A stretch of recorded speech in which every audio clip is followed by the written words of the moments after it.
তাহলে ফাইনালি আমরা চলে এসেছি কল্যাণীতে ঠাকুর দেখতে, মানে কল্যাণী ITI লুমিনাস ক্লাব।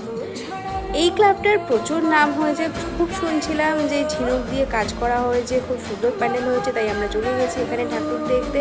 আর গিয়ে সত্যি যা দেখলাম, আমি তো অবাক একদম। ছোট ছোট বড় বড় বিভিন্ন ধরনের জিনিস দিয়ে একদম নিখুঁত কাজ করে প্যান্ডেলটা পুরো সাজানো হয়েছে। এত সুন্দর কাজ, আর মায়ের গা ভর্তি সোনার গয়না, দেখতে একদম অপূর্ব লাগছে।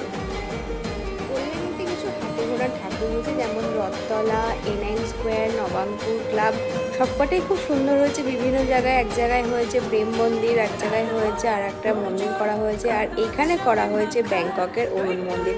সবকটা প্যান্ডেলে খুব সুন্দর। যদি কেউ তোমরা গিয়ে থাকো কল্যাণীতে ঠাকুর দেখতে, তাহলে অবশ্যই জানাবে তোমাদের কোনটা ভালো লেগেছে। তবে আমার এই ক্লাবে খুব সুন্দর লেগেছে প্যান্ডেলটা, ঠাকুরটা, সব কিছু মিলিয়ে। অবশ্যই যারা যাচ্ছ গিয়ে সব ঠাকুর দেখে এসো।